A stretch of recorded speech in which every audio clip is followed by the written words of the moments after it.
Hi everyone, I am your law teacher and today I am going to deal with Indian Contract Act 1872, the one of the oldest mercantile laws of our country. It's the Act number 9 of 1872.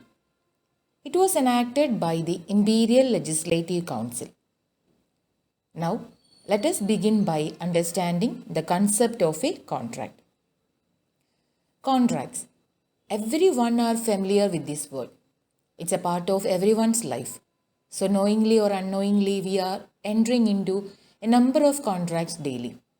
For example, when we are booking a cab, there we are entering into a contract. Thus, contract means what? Contract means an agreement enforceable by law. Simply saying, contract is anything that is an agreement and enforceable by the law of the land. Nearly every transaction, every deal involves a contract. There are different forms of contract we are entering into. It can be an oral contract, a written contract, an express contract, an implied contract, etc. An implied contract is one in which the terms and conditions are inferred by the actions of the parties involved. And an express contract is one in which the terms and conditions are spelled out in the contract either verbally or in writing. When the Act was enacted, originally it had 266 sections. Section 1 to 75 dealt with the general principles of law of contract. Section 76 to 123 dealt with contract relating to sale of goods. Special contracts like indemnity, guarantee, bailment and pledge and agency, which is from section 124 to 238, and contracts relating to partnership from section 239 to 266. What happened like in the year 1930, section 76 to 123 is removed and a new legislation was made, and that was the Sale of Goods Act 1930.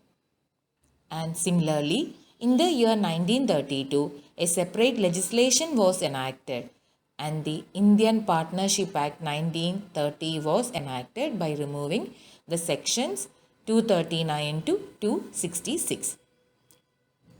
And presently, the Indian Contract Act divided into two parts. Part 1 deals with the general principles of law of contract from section 1 to 75, and part 2 deals with special kinds of contracts, namely contract of indemnity and guarantee from section 124 to 147, contract of bailment and pledge from section 148 to 181, and contract of agency section 182 to 238. So in today's class, we are going to discuss what is a contract or how a contract is formed. Section 2H of Indian Contract Act deals with what is a contract. A contract is an agreement enforceable by law. For this, we need to understand two important things. What is an agreement and how a contract becomes enforceable. There are few concepts that we should know to understand the formation of a contract. The concepts like proposal, promise, consideration, agreement. Here you can see the word proposal. The term proposal of the Indian Contract Act is used in the same sense as the word offer is used in English law. Now, we can understand this chain of words through an example. A is asking B, "Are you ready to purchase my car for 5 lakh rupee?" Here, A is giving a proposal to B, an offer to B. So, B here, once he accepts that, it becomes a promise. And here what A is asking B, "Are you ready to purchase my car for 5 lakh rupee?" Here, car is the consideration for B and 5 lakh rupee is the consideration for A. So here consideration means something in return. So A is here getting a consideration of 5 lakh rupee and B is getting consideration what is a car. So both of them are getting something in return. And here comes agreement. Section 10 of the Act deals with the conditions of enforceability of an agreement.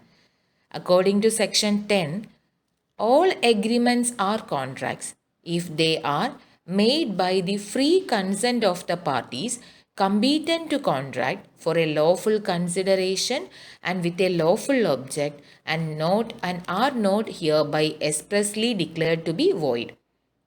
Thus, according to Section 10 of the Indian Contract Act, the following conditions must also be essential to become a contract valid.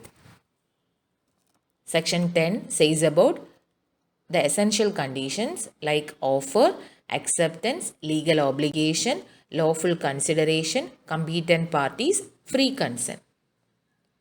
And the consent of the party must not have been obtained by the factors like coercion, mistake, misrepresentation, undue influence and fraud. Thus, what we can see there, like when a proposal is accepted, it becomes a promise, and promise along with consideration makes an agreement, and agreement plus enforceability comes together, it becomes a contract. Thus, a contract is a legally binding agreement that exists between two or more parties to do or not to do something. An agreement starts from a proposal or an offer and ends on consideration. But a contract has to achieve another target, that is enforceability. And we will see all these elements of contract in detail in the coming videos. And see you in the next class. Thank you.